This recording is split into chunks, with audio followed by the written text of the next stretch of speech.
Hi, Miguel. Hi Koosje, how's it going? I'm good. How are you?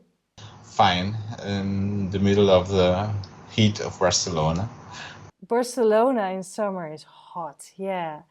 So I'm calling you because we have an upcoming course in Sketchbook Skool, which is called Urban Sketching, and you are teaching in it. Well, it's all about drawing on location, drawing in the city or wherever you are, outdoor sketching. And I just wanted to have a little chat with you about drawing on location, about the class. So that's why we're here on Skype. Fantastic. I really, really enjoy your class in Sketchbook Skool. I learned so much from the demos that you do. Thank you. Let's dive right in because you draw a lot on location, and I'd like to know what does that mean to you, those drawings that you make? For me, they are first of all something that allows me to escape from drawing digital, which is what I do all the day for a living. I feel fortunate to be an illustrator, a digital illustrator, but I feel the need of paper. This, first of all, is something that allows me to escape. But at some moment, they become, apart from the different touch and the different feeling, they become something more personal, more reflected, more intellectual, let's say. But mainly for me, more personal, more about telling my own stories, telling some other stories, and the stories of what I see. It was somehow like telling my story on the paper. This is for me the main part. Then there are another technical issues. I try to evolve my kind of drawing of my workshop on my sketchbook. Sometimes I use pens, and sometimes I use ballpoint pens, and sometimes I use colors, sometimes not. But it's all about storytelling for me. That's interesting. So, do you see your sketchbook sort of as a journal, or is it more like just random places? It's both, but I'm always pushing to make it some kind of journal. The last year I started mixing a journal I never used to take with me to go outside, which was my sketchbook for work. It was something mixed between a diary and a sketchbook. I mean, lists of things to do and calls and little briefings, Skype briefings with clients, and little tiny sketches for storyboards, these things. Finally, because I wanted to make this from some time ago, and I didn't know how. I have mixed this with sketchbooks I take out with me for this kind of work on location, and because I always felt that my sketchbooks, or I wanted to make them more as journals. And then last year I started teaching at the university, and then I mixed all these briefings and directions and telephones and lists and sketches for work and sketches for life, with ideas for my classes and new exercises. And finally, last year, I started to make something more similar to a journal. I love journaling. So, would you say that your sketches have become looser, maybe because you started journaling like that? No, my style is more like I used to talk in my workshops about a line between emotion and information, and the more you are on one of these sides, the far you are from the other side. Information you give, there can be a lack of emotion, and same thing, the more emotion on your drawing, the hardest to give the idea of the environment, or you can find the balance between these two sides. My natural is to be more, let's say, 3/4 about the side of the part of the information. But I think this is my natural. I used to make loose sketches when I work, when I am trying to find an idea, when I make this kind of drawing from imagination. When I draw on location, I used to be quite like a journalist. In terms, I want to inform, to tell what I see the more similar possible to the people and the environment and what's happening. And I love this approach, this journalistic approach, which even if the word is similar, you can be journalist without making a journal. Yeah, so it would be reportage. I love this approach to be to inform of what happens and give my, and somehow sometimes to give my personal words, written words. Yeah, so then you can also add more emotions by adding words. And maybe colors do that too, or the way you use your line? I'm not a colorist. I used to put colors just to underline the line work, to separate levels, to make some parts of the drawing which I want to figure as more evident, but which is a personal choice. I must say, on the last months, I'm working just black and white. I pass with these systems of just black and white. I love black and white. And sometimes, when I accept to use lots of black, which is not said that I use in every moment, in the last months and weeks, I am accepting this stains of black, which are very strong. And when I work with a lot of black, I don't feel the need of colors. I do it just black and white. That's great, and that means that you don't need to take a lot of tools with you either, because all you need is your pen. This is another practical question. I should love to be one of this, like Richard Johnson, that goes with a sketchbook and a ballpoint pen, and that's all on the backpack. But I don't achieve that point. Do you bring a lot of stuff? Now I use, let's say, 1/2 of what I used about a couple of years ago. Now just one fountain pen, one ballpoint pen, a couple of fiber pens of different thickness, a pencil, and the watercolors.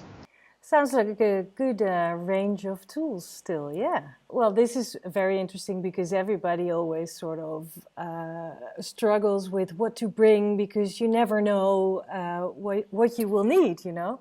And I think it also really depends on what kind of place you go to and then what kind of stuff you will see there and what kind of stuff you will need from your tools. So are there any favorite places or subjects that you like to draw? In the last days in Galway, it was weird because it was a continuous moment, because since there were some rainy days and we would just find a place to sit instead of choosing the subject. And I had an idea that I repeated to myself and to many times. You start drawings and the idea come afterwards. And at some moment, even if you started with no aim and without knowing what to draw, the drawing finds you. My experience is start drawing and something will catch you afterwards. Yeah, you just pick something that kind of interests you, and from there on it will grow and you will see more and more. That's my experience. And also you mentioned people passing by who might be interesting to draw. Now, I know from our community that a lot of people struggle with drawing people. Do you have any tips on that? Forget about anatomy. Do tiny heads. Oh, okay, that's a good one. Because if you do bigger heads, they seems to be babies. And if you're working very loose, do tiny heads. Draw people as they dance. So it's very, instead of if they are, even if they are standing, draw them as dancing. So exaggerate a lot the movements. Forget they are people moving. They are just something that happened. They will be people on your sketchbook. But when you're drawing them, just see the movement and the body language and the attitude. Forget about the shapes and the clothes and the garments and what they're doing. Just an attitude. Really great tips, because I think that will really help to capture the essence rather than diving into details, because you don't have time for all those details. People are moving. Of course. Now that I am asking you for tips, another thing that people struggle with is drawing vehicles. And when you are outside in a city, urban sketching, there will always be traffic. Do you have any tips for that? Would it also be dancing cars or what? Sometimes if you feel a bit blocked with cars, try to draw them as if they were toy cars, tiny wheels and huge cockpits, and they don't seem to be real cars. So if you try to draw a Mercedes or a Renault, or they will be something that seems to be, but it's not, and it's ugly. So at the end, better to draw a toy, some kind of toy that passes by with tiny wheels and a huge cockpit. And this could be a way to jump over this terror of drawing. Not cartoony, but the same way that if you can make a long body for a person and a tiny head and pay attention just to the body language, same way for a vehicle or a motorcycle. The advice could be make tiny wheels. Try to make tiny wheels. They will be, at least they will be funny. The same as people with tiny heads and long arms, they will be funny, and they will be in movement and alive. Yeah, it will look looser because you loosen up instead of trying to get the details again.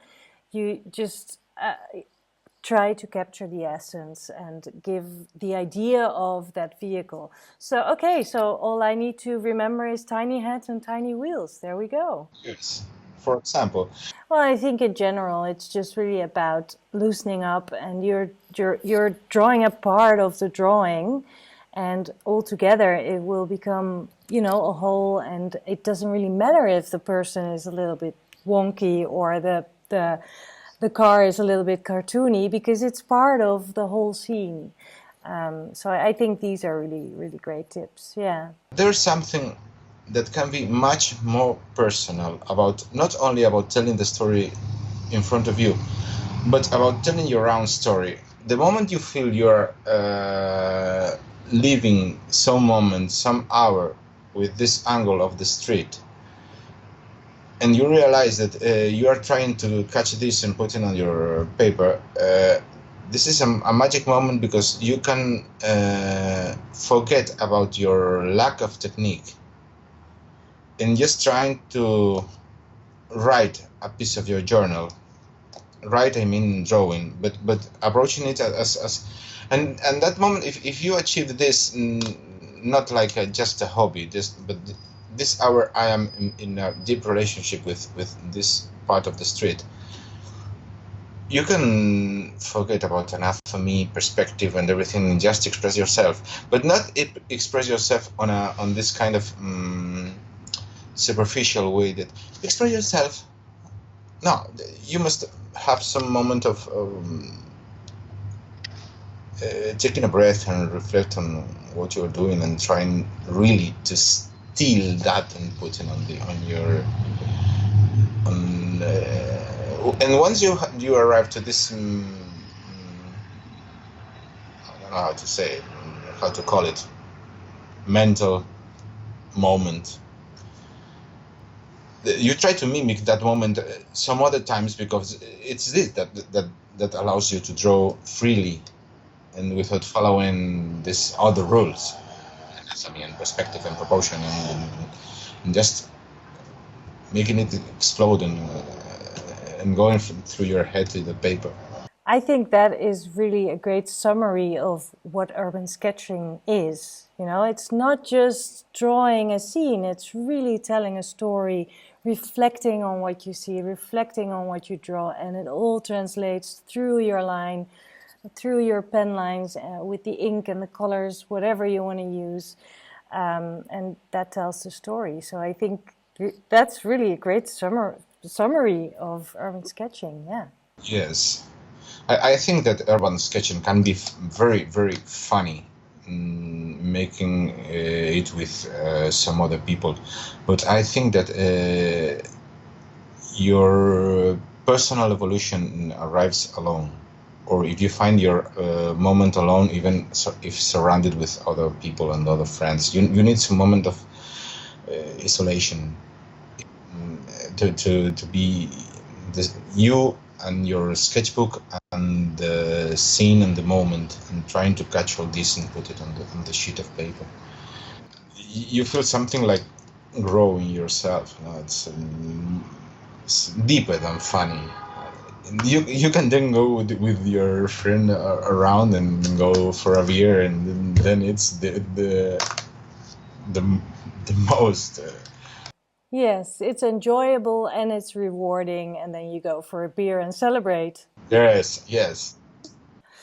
Okay, well, on that note, I think I feel very excited about the Urban Sketching course, and I really am looking forward to do all this urban sketching with all the friends in Sketchbook Skool, with all the classmates in Sketchbook Skool, but doing it alone as well and really reflecting my feelings onto the paper. So I really hope that everybody who is watching this will also feel that same excitement. And if you sign up for urban sketching in Sketchbook Skool, then you will definitely get excited. Yeah, I'm really looking forward to your class, Miguel. Is there anything else you want to share or anything you want to say? This is something that for me is a must. When I pass a couple weeks, because I'm very busy with work, with digital work. When I pass a couple weeks without going outside and drawing, I feel this need. It's something that catches you and then pushes you to go back again. So it must be because it's something amazing, and then for the people who haven't experimented this, I should advise to try. Warning, this is addictive, yeah. Yeah. It's addictive. It's fantastically addictive. Okay, well, I am looking forward to take your class again in Sketchbook Skool, in urban sketching. And, well, I guess we'll see each other in class. Okay. Thanks. Bye. Thank you, Koosje. Goodbye.